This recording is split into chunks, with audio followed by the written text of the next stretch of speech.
Hey guys, welcome back. Tonight, we're going to slide into one of those weird little corners of royal history that nobody really thinks about until about 2 a.m. when you can't sleep, and suddenly you're like, hang on, who actually ate the king's food before the king did? And more importantly, what happened to those poor souls? Did they retire rich? Did they just keel over mid-dinner? Or did they simply fade into history, like an undercooked chicken leg at a Tudor banquet? So sit tonight, dim the lights, get comfortable, maybe pretend you're reclining on some velvet pillows in a drafty medieval hall, and let's drift into the bizarre, underappreciated, slightly tragic world of royal food tasters. Now, here's the deal. Everyone knows that monarchs had this thing called being paranoid. And to be fair, if half of Europe wanted to kill you with poison, and they usually did, you'd probably also demand someone else take the first bite of your venison pie. Poison, back then, was basically the ultimate power move. You didn't have to stab someone, or ride into battle, or even get your hands dirty. You could just sprinkle a little arsenic, mix in some ground up glass, toss in a weird herb from the apothecary, and boom. Dynasty ended, problem solved. So naturally, rulers decided, maybe I should hire someone whose actual job is to eat my food first. Which sounds like a terrible LinkedIn title. But here we are. The job of a food taster was technically very prestigious. You're literally guarding the monarch's life with your stomach. But here's the irony. If you did your job perfectly, nobody noticed you. If you did it badly, you were dead. Not exactly the kind of career path your parents hoped for. Let's float over to some of the actual poor souls who had this job. Ancient Rome and the first professional stomach shields. We'll start with Rome, because of course we do. The Romans had an official role called the praegustator, which sounds fancy, but literally just means the guy who tastes things first. Emperors like Augustus and Claudius had them, and they were often slaves or freedmen who somehow worked their way up the chain. Imagine climbing the social ladder, only to discover that the prize is eating half-warm figs and hoping they're not laced with something deadly. Claudius, famously, had a food taster named Halotus. And here's the fun bit. Claudius still got poisoned anyway. Yep. In 54 CE, Claudius died after eating poisoned mushrooms. Now, historians disagree on whether Halotus was in on the plot or just spectacularly useless at his one job.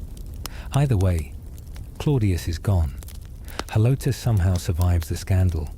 And, get this, he even stays in imperial service afterwards. Because apparently in Rome, failing upward was a career strategy. So if you were wondering if food tasters always died from their work, nope. Sometimes they just shrugged, said oops, and carried on. Medieval Europe, when banquets were basically poison buffets. Let's drift forward 1,000 years. Medieval courts across Europe were obsessed with poisoning. Everyone thought it was happening constantly. In reality, most royals probably just died of bad water or tuberculosis. But poison was the sexy explanation. Enter the medieval taster. In England, they were called esquires of the body, which sounds noble, but actually just meant official mouth guinea pig. These tasters didn't just nibble at the food. They had to cut into every dish, check for weird colors, smell it, and then eat a decent bite. Then, wait. If they keeled over, the king didn't eat. If they survived, dinner was served. Sounds straightforward, right? Except here's the awkward part. A lot of poisons in the medieval period were slow acting. You might eat something, feel fine for hours, and then drop dead the next day. So the taster's protection was really just theatre. A performance. A royal comfort blanket. Basically, The medieval food taster was like one of those now with extra safety seal stickers on bottled water. It looks reassuring, but if someone really wants you gone, well, good luck. Tudor England, because Henry VIII had trust issues. Now, let's float into the Tudor world, because if there was ever a monarch paranoid enough to demand multiple food tasters, it was Henry VIII. Henry had a whole squad of people making sure his meat pies weren't spiked with something nasty. He had his royal kitchen staff, his sergeants of the pantry, his physicians, and of course his tasters. One of the most famous was Sir William Kingston. He wasn't just some random servant. He was the constable of the Tower of London. Imagine being head of royal security, and your side hustle is nibbling Henry's roast chicken. The irony is that Henry didn't actually die of poison. He died of, well, being Henry VIII. Bad health, leg ulcers, obesity. But he sure ate, like he expected every bite to be his last. His daughter Elizabeth I kept the tradition going. She had official cup-bearers who tasted her wine, because of course she did. Poison was the go-to assassination rumor of her reign. Elizabeth was so paranoid that she banned women from her kitchen staff altogether, insisting only men could prepare her food. Because, you know, men would never betray you. Sure, Elizabeth. Let's talk about the psychology of it. Here's the funny thing. Food tasters were less about actual safety and more about confidence theatre. Imagine you're a medieval king. You sit at this giant oak table. The hall is buzzing with noise. Servants carry in plates of roast swan, spiced wine, maybe some suspiciously green cheese. And before you touch anything, some poor courtier has to step forward, poke it, eat it, and smile awkwardly while everyone waits. It's less about science and more about reassuring the monarch that yes, the kitchen staff probably isn't plotting against you today. In many ways, the taster wasn't protecting the king's body. He was protecting the king's anxiety levels. And speaking of anxiety, let's float into the Renaissance courts of Italy. Because if you thought English kings were paranoid, the Italians basically turned food tasting into an Olympic sport. Renaissance Italy, poison capital of Europe. Italian courts, especially places like Florence, Milan, and Rome, had reputations for poison scandals. The Borgias, for example, were basically the Kardashians of poison rumors. Pope Alexander VI, of Borgia fame, was accused of poisoning half of Rome. Whether he actually did is debatable, but the fact remains. Food tasters were everywhere in Italian courts. The Medici family, always dramatic, had official tasters at their banquets, who were usually highly trusted courtiers, which meant that if someone did die at dinner, it wasn't some random servant. It was your close political ally, which, yeah, awkward. And here's a little irony. Catherine de' Medici, who married into the French royal family, was blamed for bringing all this poison paranoia with her. People whispered she had her own portable poison cabinet. So naturally, French kings and queens went all in on the food taster tradition too. So, did food tasters ever actually die on the job? Yes, occasionally. There are a few scattered records of tasters keeling over after a banquet, though of course, historians argue whether it was really poison or just food poisoning, which honestly is kind of poetic. The guy trained to spot deadly poison, felled by a bad oyster. Alright, let's pause here for a second. We floated from ancient Rome to Tudor England to Renaissance Italy, and our tasters have mostly survived by sheer dumb luck. In the next part, we're going to wander into some of the weirder corners of food tasting history, like Napoleon's extremely dramatic breakfast routine, and the Japanese emperors who basically made an art form out of having human shields at dinner. So we've established that food tasters were basically human anxiety blankets for kings and queens. But let's drift over to some later history, because honestly, the tradition just kept going. And who better to start with than Napoleon Bonaparte? Yes, the man who crowned himself emperor, because why let the Pope do it? Had a lot of issues with food. Napoleon's extremely paranoid breakfasts.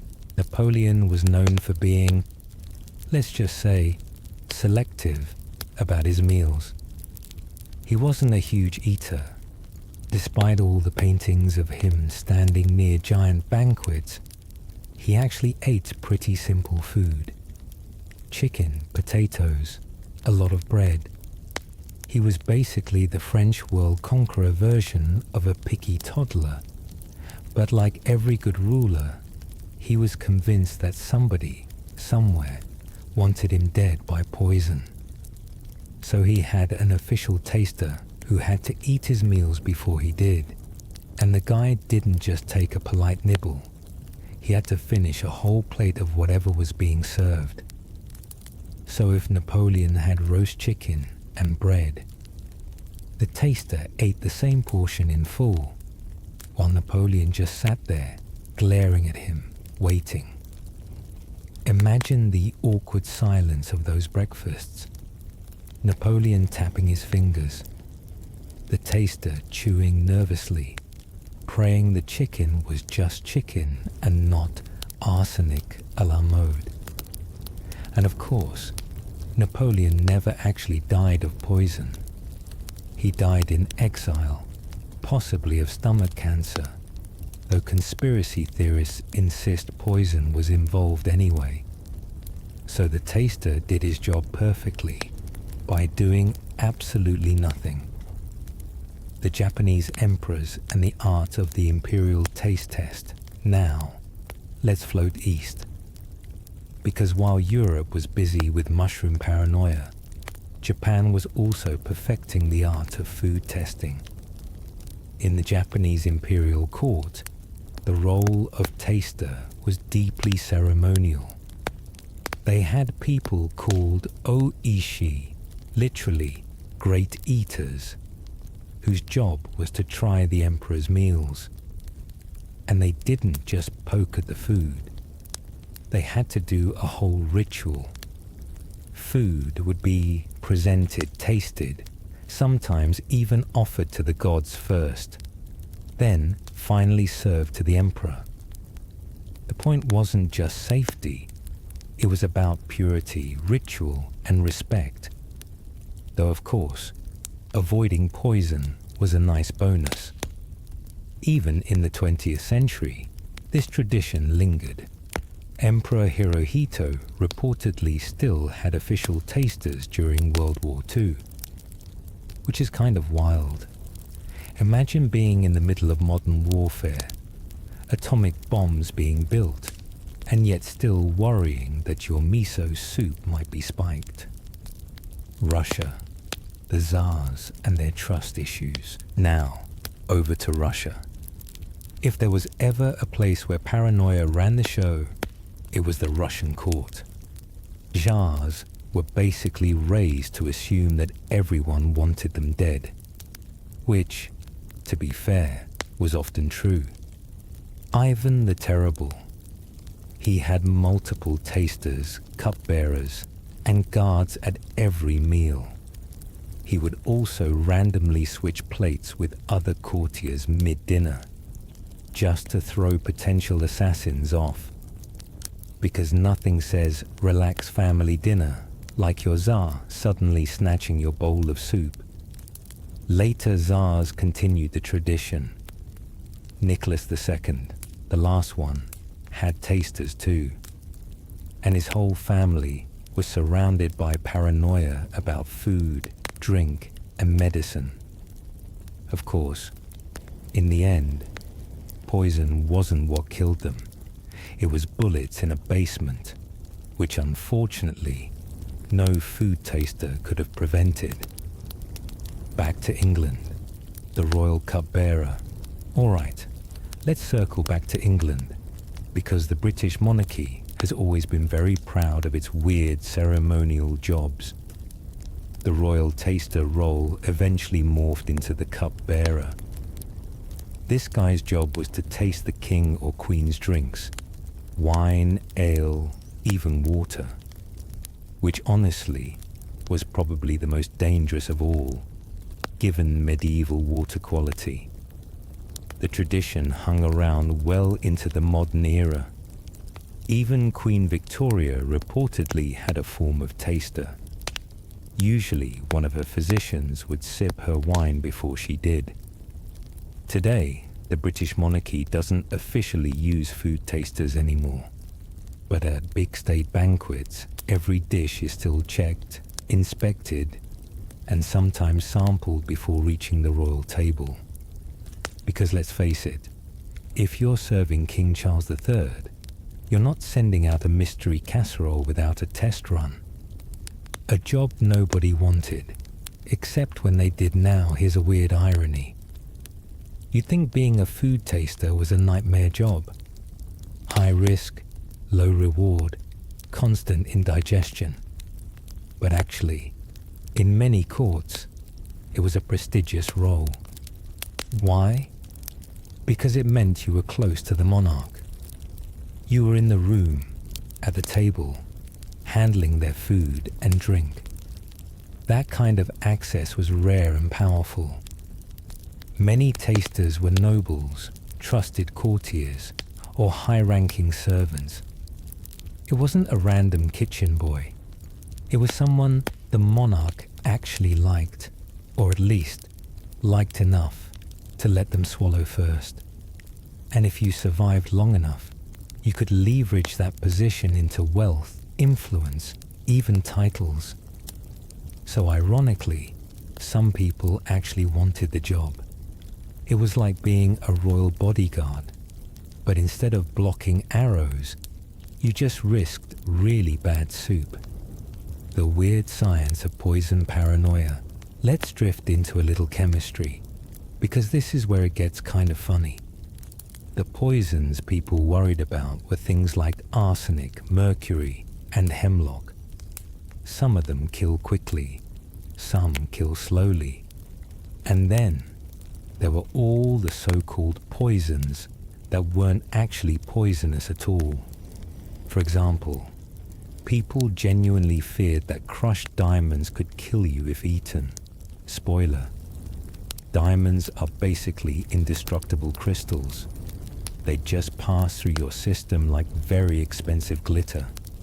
But medieval royals thought they were lethal, so tasters had to watch out for diamond powder. Then there were myths about powdered toads, deadly herbs, and even enchanted food, because of course magic had to be involved somewhere. So tasters weren't just guarding against actual chemistry. They were basically the victims of royal superstition. When tasters died anyway. So did tasters ever actually die from poison? Yes, occasionally. One story comes from the court of Pope Clement VII in the 16th century. He supposedly lost a taster to poisoned food, and then refused to eat for days afterwards, which honestly seems like the logical response. Another tale claims that a Japanese emperor's taster died from poisoned fish, while the emperor lived. But again, historians debate whether this was poison or just badly stored seafood, which, let's be honest, was probably a bigger danger than assassins. The truth is, most tasters survived. Most of the time, the job was boring. just endless meals, endless bites, endless waiting. It was more psychological than practical. But the few times a taster actually keeled over, that cemented the legend of the roll forever. So, by now, we've seen food tasters munch their way through Roman mushrooms, Tudor roasts, and Napoleon's chicken nuggets of destiny. But of course, history eventually moves on. By the 18th and 19th centuries, the job of official royal mouth began to fade. Why? A few reasons. Reason 1. Science finally happened. As medicine and chemistry advanced, people began to understand poison a little better. Doctors could sometimes detect it.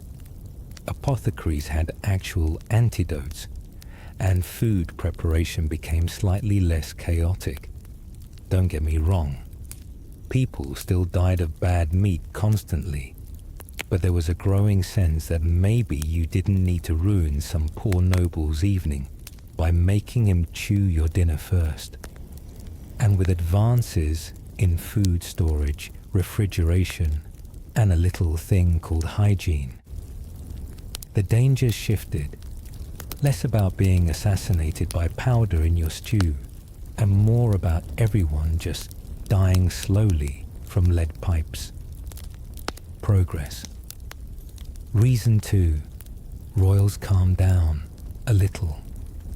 Another reason? Monarchs started worrying less about poison, not because it wasn't possible, but because, frankly, assassination by pistol, guillotine, or angry mob became way more popular. By the time you hit the French Revolution, no one was plotting to sprinkle arsenic in Louis XVI's soup. They were just storming the palace and dragging him outside. At that point, a food taster was about as useful as an umbrella in a hurricane.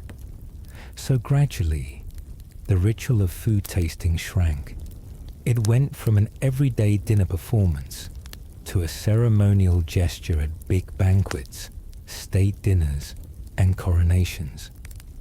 Basically, it became tradition, a little nod to paranoia without the full anxiety show.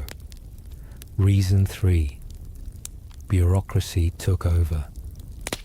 And maybe most importantly, the rise of the modern state brought entire departments devoted to royal safety. By the 19th century, monarchs had professional kitchens, palace guards, and medical staff. Instead of one poor guy eating the king's dinner, you now had teams inspecting ingredients, supervising the cooks, and managing supply chains. It's the difference between one canary in a coal mine and an entire health and safety department with clipboards. A strange survival, the Pope's dinner. Now, here's something fun. The Vatican actually kept the taster tradition going longer than most.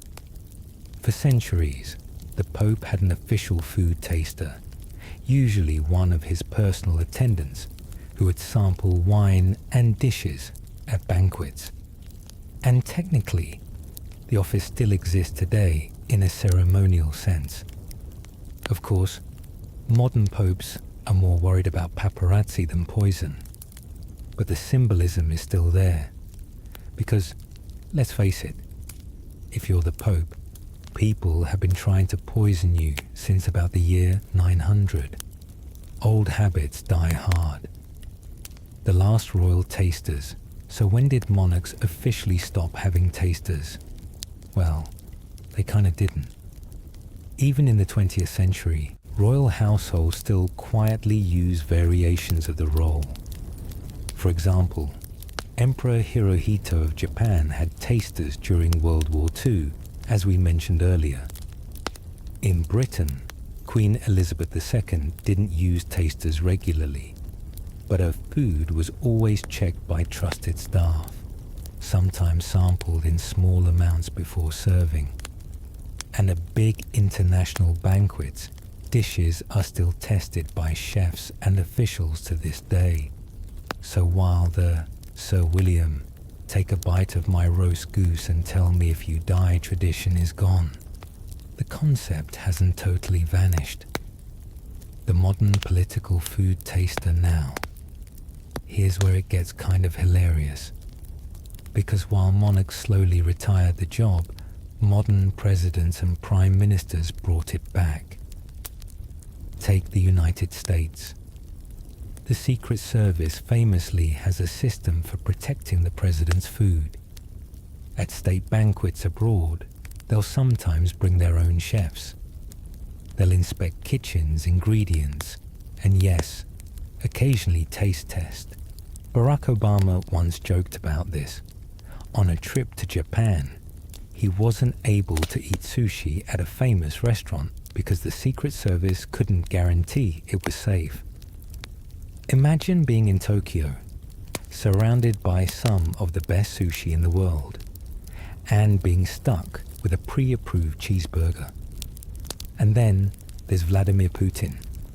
The Russian president is notorious for paranoia about poison. He has a team of tasters who try every dish, every drink, sometimes even water from a bottle. Not exactly subtle, but understandable, given Russian history. So the role of food taster never really died. It just evolved into a bureaucratic safety net for modern politicians. The psychology never went away, and honestly, the psychology hasn't changed since Roman times. Food is intimate, vulnerable. When you eat, you're defenseless. You're trusting that what's in front of you won't kill you. For ordinary people, that trust is automatic.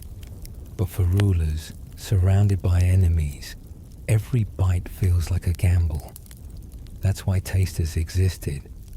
Not to actually stop poison most of the time, but to make the monarch feel safe enough to eat. And that's why the tradition echoes even now in the cautious routines of presidents, prime ministers, and yes, even the occasional king. So, what's happened to royal food tasters? Well, most of them survived. Some failed spectacularly. A few probably died from the very job they took pride in. But mostly, they lived in the strange shadow of power, chewing on scraps, standing close to monarchs, part bodyguard, part servant, part symbol.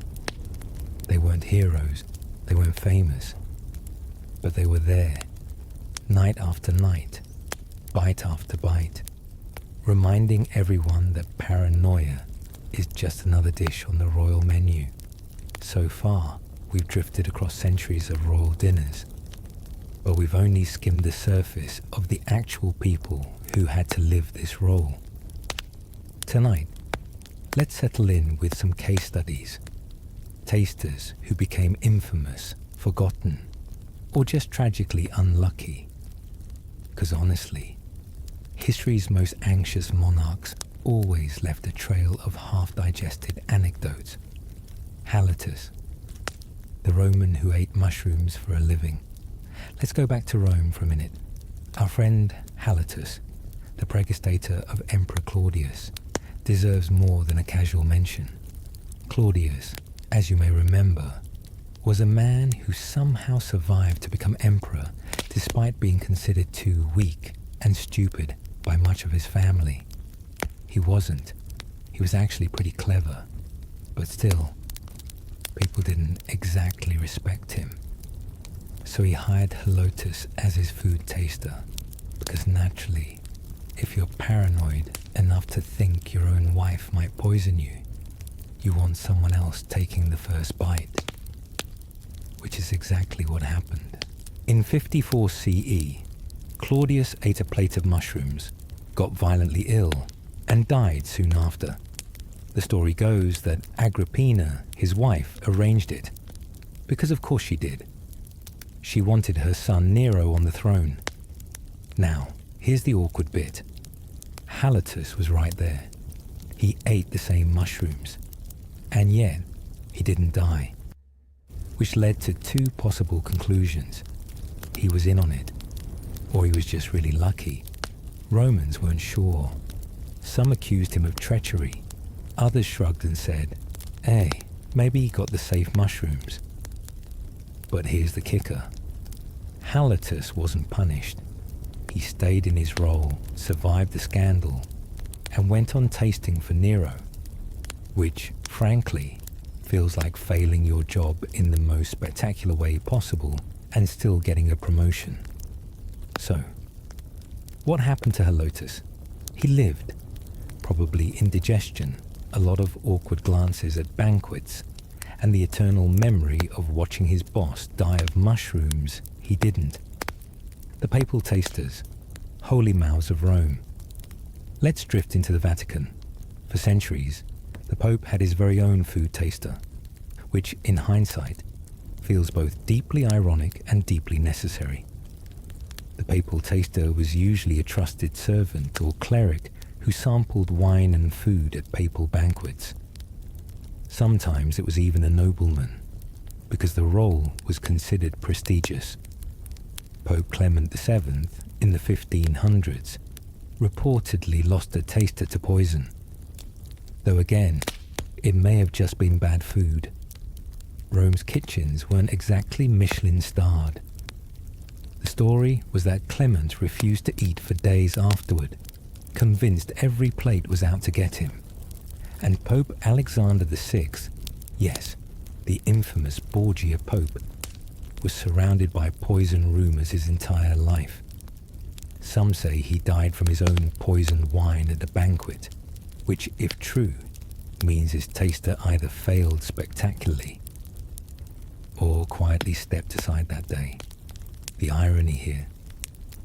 The papal food taster was technically protecting not just a man, but the spiritual head of Christendom, meaning one unlucky bite of bad soup could accidentally send half of Europe into a religious crisis. No pressure. Elizabeth Erskine's Usuri's cupbearers, a sip before majesty. Now let's drift back to England. Elizabeth I was famously paranoid, which, to be fair, makes sense when half of Europe wanted her dead. She had official cupbearers who tasted her drinks. This wasn't just ceremonial. They were genuinely there to check her wine for poison. And Elizabeth didn't trust just anyone. She banned women from her kitchens, kept her cooks under constant guard, and sometimes refused food altogether when travelling. One of her cupbearers, Sir Christopher Hatton, was also one of her favourites at court, which means that while he was sipping her wine to make sure it was safe, he was also busy trying to look charming and dignified, multitasking at his finest. Elizabeth, of course, died of old age. Her tasters never caught a single plot, but their constant presence shows just how seriously she took the danger. The Japanese great eaters. We can't forget Japan. The emperors there had tasters called Oishi, the great eaters, which is probably the most misleading job title in history. It sounds like a fun buffet challenge. In reality, it was swallowing ritual mouthfuls of imperial meals while silently hoping today wasn't the day someone slipped in blowfish venom. The tradition lasted well into the 20th century. Even Emperor Hirohito during World War II had tasters. Every dish was sampled first, including the famously risky delicacy of fugu, the poisonous pufferfish. Imagine being that taster. Every bite of fugu is already a gamble. Now add in the fact that you're eating it before the emperor. Congratulations.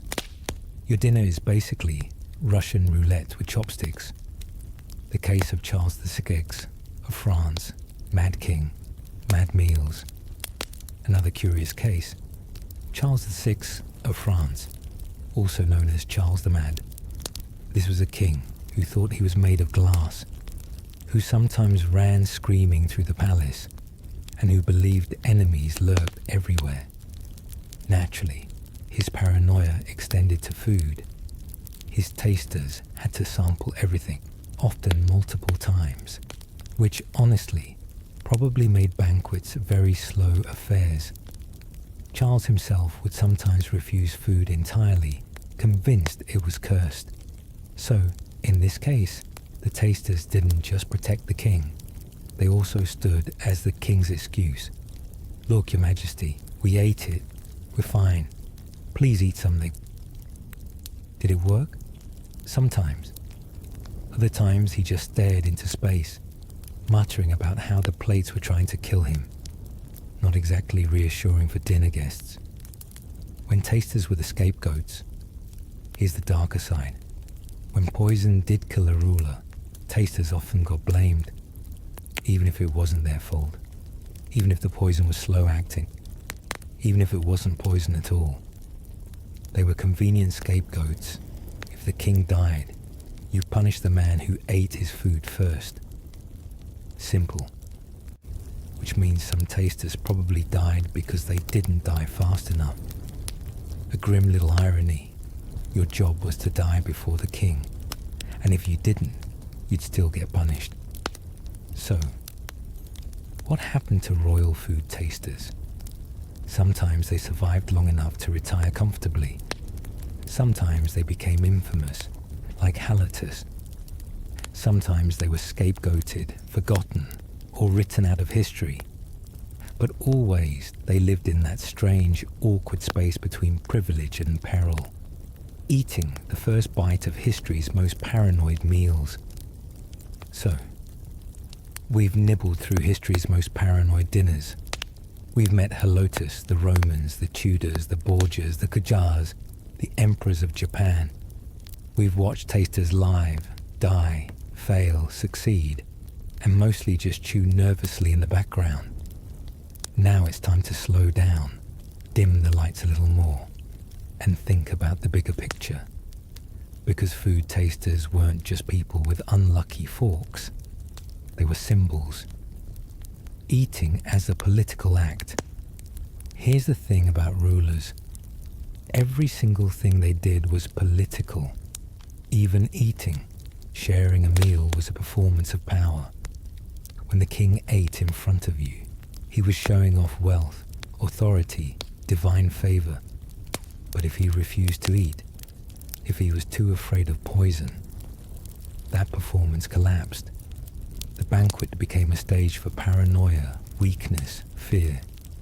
So the taster stepped in, not just to keep the monarch safe, but to keep the performance going.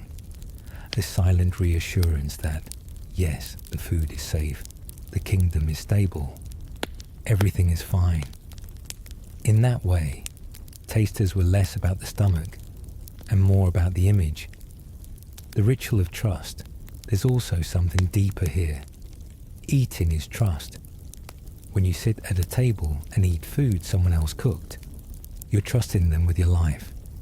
For ordinary people, that trust is unconscious. But for rulers, that trust had to be proven, acted out, ritualized. The taster was that ritual, a physical manifestation of trust and distrust, all at once. Look, I don't really trust you, but I'll trust this guy to eat it first. It's almost poetic in a dark way. The taster is a status symbol. And let's not forget, tasters weren't just servants.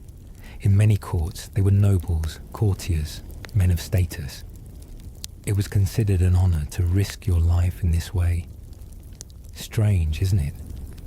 The closer you got to power, the more dangerous your dinner plate became.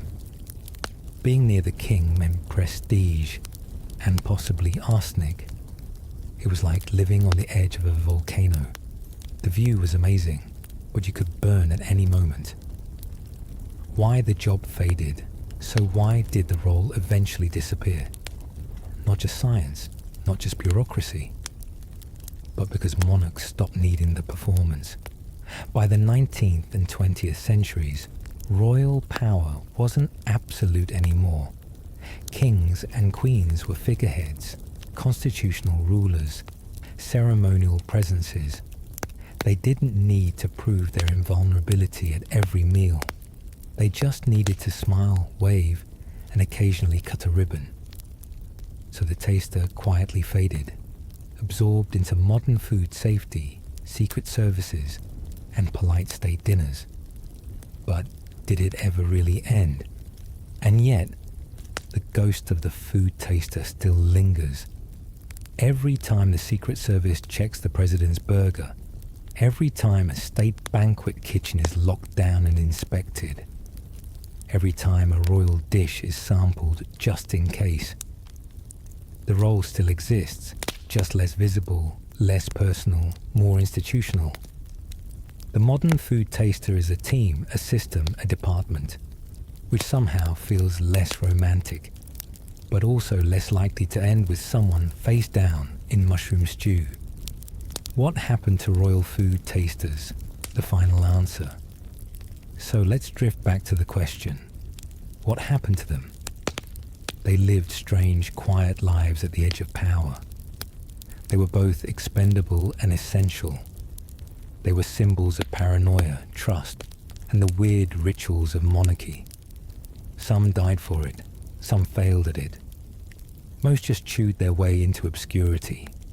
And today, their legacy survives, not in the form of one poor Halitus eating mushrooms, but in the quiet, invisible systems that still protect leaders at every dinner table.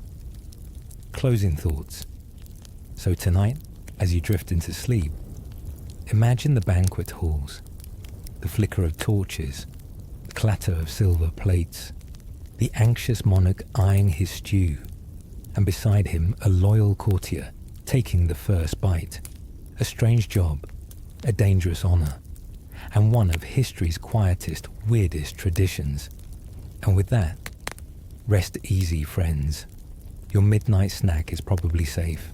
So, we've walked through real history. The banquets, the tasters, the kings nervously glaring at their soup.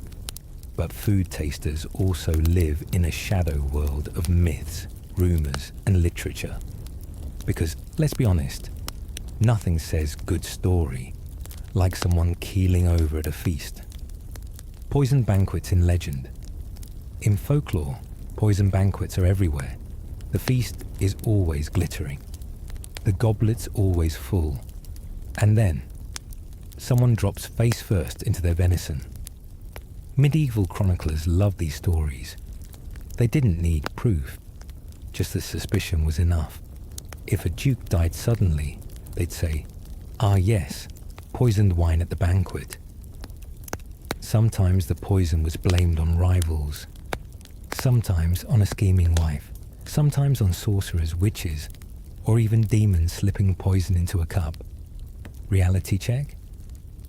Most of these deaths were just disease. But try telling that to a 14th century monk with a flair for drama. Literature loves a dramatic cup. Writers grabbed this paranoia and ran with it. In plays, poems, epics, the poison goblet became a classic plot device. Think of Shakespeare. Hamlet. Poison in the ear, sure. But the finale? A poison cup. King Lear. Rumors of poison. Macbeth. Witches stirring potions. Poison of another kind. Audiences ate it up. Pun very much intended. The food taster role slipped into the background of these dramas. A silent assumption. Of course the king had someone tasting his food. Of course someone else would risk it.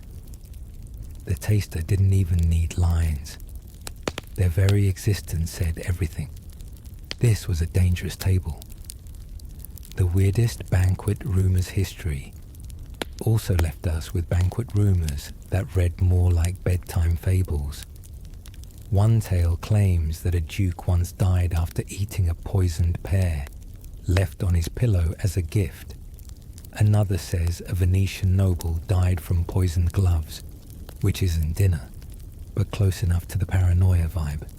And then, of course, there were endless whispers of popes being felled by poisoned wine, cardinals plotting at banquets, or entire councils collapsing after a tainted meal. Most, probably nonsense. But the stories spread like wildfire, and food tasters became the invisible actors making sure your banquet wasn't the one to end in tragedy. The taster as comedy. Here's the fun twist. In some traditions, tasters weren't tragic at all. They were comic relief. Imagine a nervous man stuffing food into his mouth, cheeks puffed like a squirrel, courtiers chuckling while he desperately swallows and waits. The idea of a taster becoming a bumbling figure, always sweating, always chewing, pops up in satirical tales. Because what's funnier, in a dark way, than the most prestigious man in the hall being forced to take bites of everything before the king dares to touch it? Why the idea sticks with us. So why do we still imagine food tasters in movies, novels, even jokes today? Because it's simple, it's relatable. Everyone eats. Everyone knows the vulnerability of putting something in your mouth. The idea that someone somewhere had to risk their life for every royal bite. It's weirdly human. It makes monarchs less godlike and more anxious. It makes power look fragile. And that fragility is what storytellers love. A final slow feast. So picture this. A long medieval table, tapestries on the walls, wax candles dripping, silver plates shining faintly. At the head sits the king, not smiling, not relaxed. And beside him, the taster, taking the first bite, swallowing carefully, eyes darting, waiting. The hall holds its breath. And then, nothing happens. The king raises his fork, the meal continues, and history shuffles onward. That was the job. Not glory, not fame. Just endless nervous mouthfuls, swallowed in silence, so the monarch could feel safe enough to eat. And that, I think, is the quietest legacy of all. Not poison, not drama. Just a job that existed because kings couldn't trust their own kitchens. And now you can close your eyes, safe in the knowledge that no one is slipping arsenic into your midnight snack. We've gone through the history, the scandals, the myths, even the stage plays. But there are still a few stray corners worth drifting through. Moments you won't always find in history books, but which fill out the picture of what it was actually like to sit down at a royal table. The smell test. Not every taster's duty was dramatic. Sometimes it wasn't even about swallowing.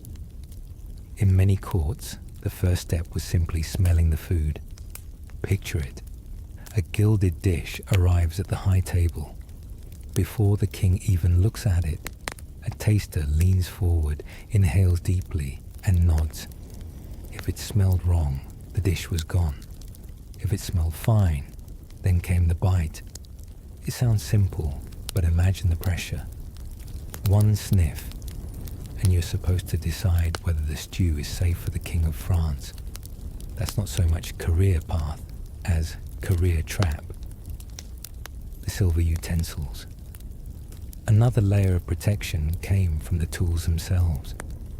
Many monarchs used silver cups and spoons, believing silver would tarnish or change color in the presence of poison. So sometimes the taster wasn't just chewing nervously.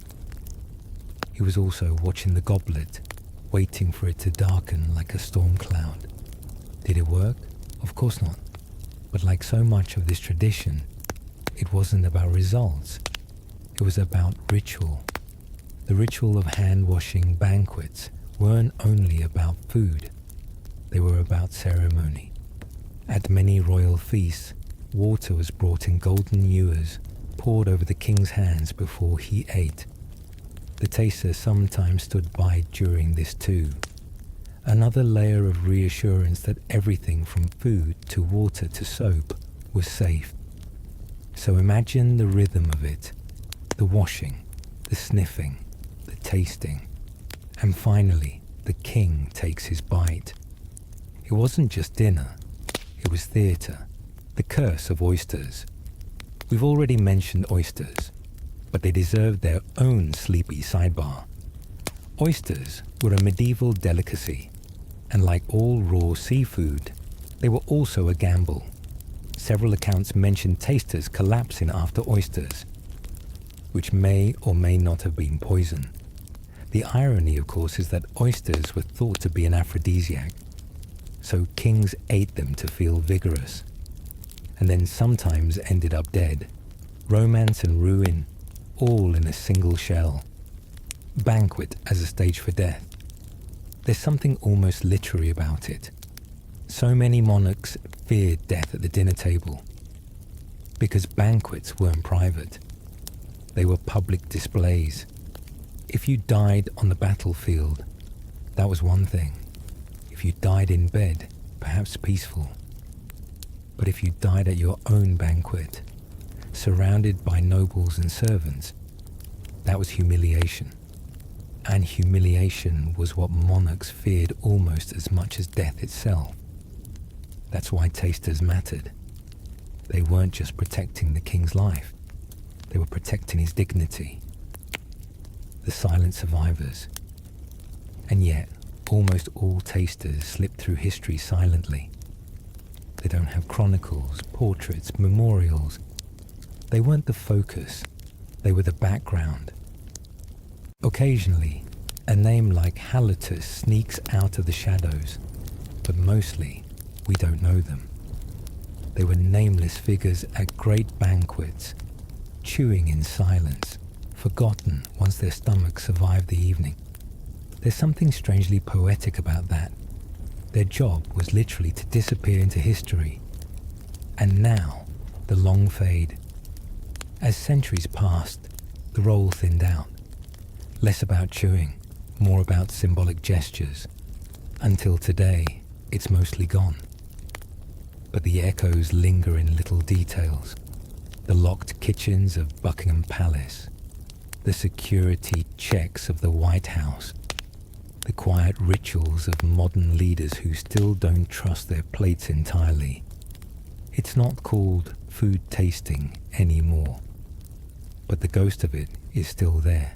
By now, we've walked through centuries of cautious meals, kings glaring at goblets, queens banning cooks, tasters quietly chewing their way through history. But before we finally set down our own spoon for the night, let's wander a little further, because even when the job itself faded, the idea of the food taster lingered in culture, memory, and imagination. The feast that never ends. Medieval art sometimes painted heaven and hell as banquets. A great heavenly table, endless food, golden light, or in hell, feasts that poison the soul, sinners gnawing endlessly on rotten scraps. The food taster fits oddly into this imagery. Not quite blessed, not quite damned, always somewhere between. The one who swallows first, then waits in silence, deciding if the table is joy or doom. It's strange how well that symbolism fits. The taster was always half invisible, half in danger, half in honor, never fully at the feast, never fully away from it. Memory of the mouth. Another thing to notice. History remembered monarchs by their feasts. Banquet accounts filled chronicles, lists of dishes, wines, delicacies. But no one listed what the tasters thought. Did they ever enjoy the food? Did the honeyed wine actually taste sweet? Or was every swallow a knot of fear? It's a detail we'll never know. But you can almost picture it. A servant nibbling a fig, half resenting it, half delighting in it while the king waits. That mix of dread and pleasure recorded only in silence. The last bite. If there's one thing that defines the taster's role, it's that everything stopped with them. The banquet could be magnificent, the music heavenly, the dishes glittering in silver light. But nothing happened until the taster took that first bite. They were the quiet gatekeepers of pleasure, the barrier between anxiety and appetite, the living seal of approval, more reassuring than any prayer. And yet, when the feast ended, they slipped away into obscurity. The nobles toasted, the king laughed, the minstrels played, and the taster went home with a full stomach, an uneasy conscience, and no name in the story. Why it still matters. Maybe that's why we're still talking about them tonight, because they represent something more universal than a medieval banquet. They embody the fragility of trust, the idea that even the most powerful people in the world can't eat without fear, that behind every glittering crown is a shadow figure, chewing nervously in the background just to keep the illusion alive. And maybe that's the most human thing about monarchy. Drifting away, so here we are, at the end of this long, winding meal through history. The tables are empty now. The candles have burned down. The halls are silent. But somewhere, in the echoes of time, a taster still takes a small bite, still swallows, still waits, and still fades into the forgotten corners of the banquet. So as you drift off to sleep, think of them, the nameless mouths who kept history's kings and queens alive long enough to make the very stories we've been telling tonight. The unsung guardians of the table, the first to eat and the last to be remembered. The story of food tasters could end neatly with history. The king's gone, the queen's buried, the banquet halls in ruins. But history rarely ends cleanly. It lingers, like the aftertaste of wine. The forgotten hall, picture. An old stone hall, long abandoned. The rushes on the floor rotted away. The oak table, cracked and grey. The tapestries faded, the gold leaf flaking. Yet in the silence, you can almost hear it. The shuffle of servants, the murmur of courtiers, the faint clink of a spoon against a goblet, the hesitant swallow of a food taster, centuries gone, echoing in the dust. History doesn't vanish. It leaves traces. And the taster is one of those faint traces, hidden in corners, waiting to be remembered. The dream of the taster. Sometimes I wonder, what did they dream about? The food tasters, I mean. Did they dream of banquets, endless tables of roasted swans and gilded pears? Or did they dream of escape, a quiet cottage, a loaf of bread, no suspicious mushrooms in sight? Maybe they dreamed of nothing at all, too exhausted from the endless chewing, the constant watchfulness, the silent fear. And maybe, in a way, their dreams became our stories, because their silence is what lets us imagine now. The banquet as a mirror. There's something haunting about it. The banquet wasn't just food. It was a mirror of the world. Wealth, power, paranoia, fear. And at the center of it all, one anonymous figure, always eating first. The most human figure of them all. Because while kings wore crowns and popes carried staffs, the taster was just a body, a stomach, a mouth, a reminder that even power depends on something as ordinary as chewing and swallowing. The final bite of history. So what happened to royal food tasters? They were forgotten, and yet not forgotten. They became ghosts of ritual, drifting into literature, into myth, into jokes, into bedtime stories, and tonight, into this long, sleepy drift of words. Their final bite wasn't recorded. No chronicler wrote their names in gold, but they remain as the shadow of every banquet. Proof that even in the brightest halls, even under gilded ceilings, there was always a quiet, anxious mouth eating first, drifting into silence. So now, as we close this ninth and final part, the banquet fades completely. The torches die. The silver plates are stacked. The hall is still. And in that stillness, the taster finally rests. No more suspicious pies. No more goblets of dread. Just silence. The banquet is over, the story is told, and the food taster at last can sleep.